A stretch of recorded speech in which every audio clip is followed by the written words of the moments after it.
Okay, so it's been 12 hours since we fixed up our goat's milk with all of the bacteria and the rennet, and we put it in the oven off so it would rest in a dark, cool area. So let's see what it looks like now. Pull it out.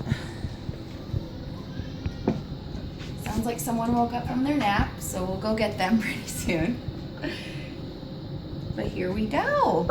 So what you're looking at right now is you are looking at curds and whey. Curds are the solidified part that we're going to save for the cheese, and the whey is what we are going to, we're still going to save the whey, but we're going to just give it to our chickens and ducks. The ducks especially like to drink it. It's really good for them. It's got a lot of good things in there. But anyway, let me show you what we do. So over here, we got all of our supplies ready. I've got 2 pots over here. I've got a strainer, a big spoon, a ricotta cheese mold, and just a cute little bowl. And also a white dish towel. I get them from Target. It's like a 4-pack you can get really cheap. It's easier to work with than cheesecloth, I think, because it stays together, but it also does a really good job in removing all of the extra whey that we need to drain out.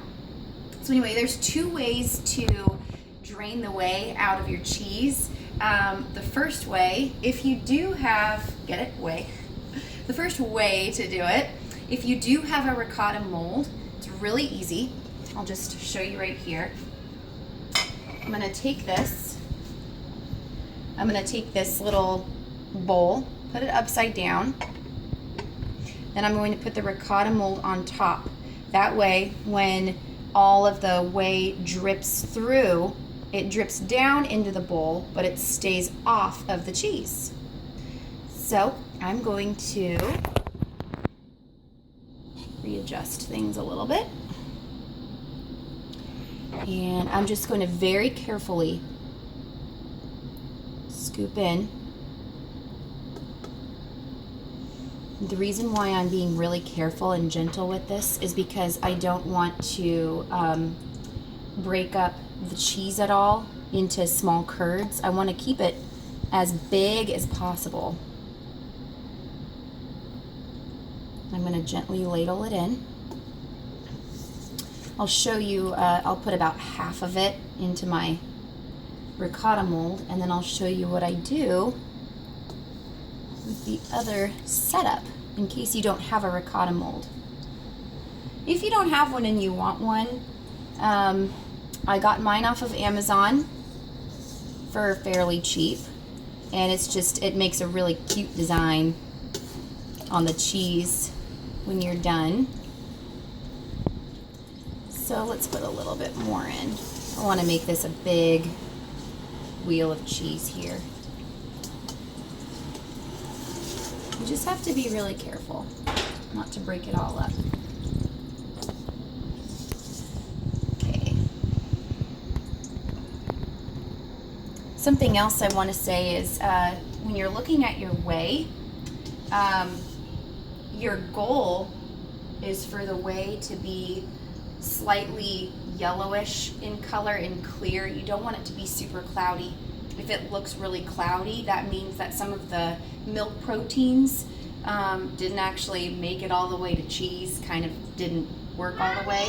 But yes, sweetie? Sass is pulling the kitty up with her tail. Okay, don't do that. You guys treat your kitties No, nice. Sass is not doing it.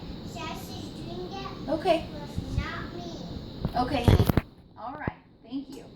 So the other way to strain the cheese is by taking your other pot and putting the strainer in, then taking your dishcloth that's been cleaned, setting it in there, and then basically just doing the exact same thing that you did with the ricotta mold. Scooping the cheese as carefully as you can. And ladling it in.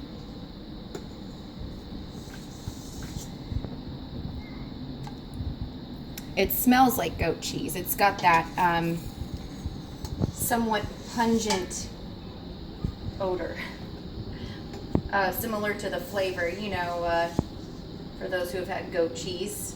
It's kind of can be tart, kind of a tart cheese, but that's what I like. And the more bacteria that you add to it, the tartar it is. So,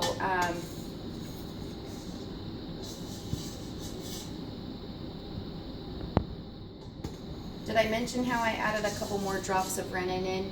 Okay, so on my last video before I said goodnight to this and packaged it up for good last night, I went back and I added 2 extra drops of rennet because I was afraid that it wouldn't coagulate well with just 1 drop in a huge gallon of milk. So I added 2 more drops and it worked great. I don't think it would work well with just 1 drop.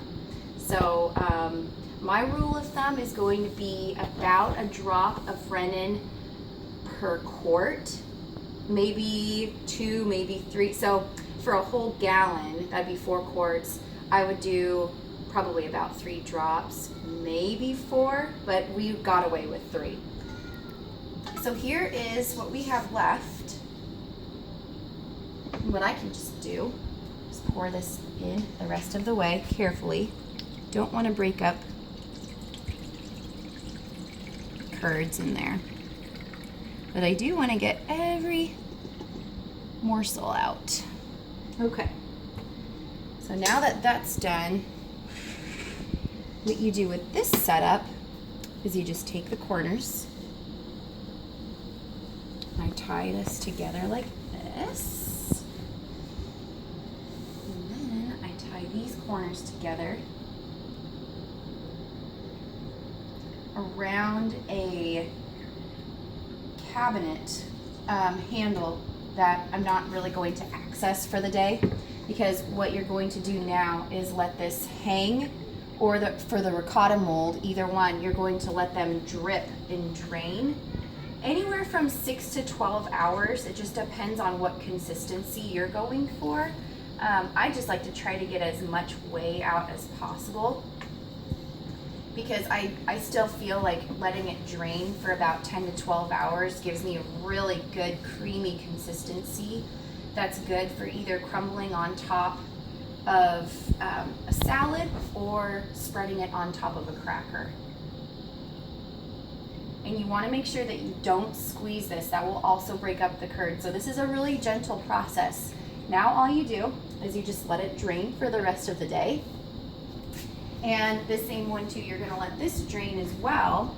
You don't want to push it down. I know it's tempting. It looks super lumpy and weird. Just let it do its own thing. It will take the form of the ricotta mold throughout the day as it drips. And you can already see so much whey is already coming out. So what I'm just going to do is just cover it with this paper towel, just so no pesky flies get to it or anything. And we're just going to let it drip and come back and join us, and I'll show you what we do next.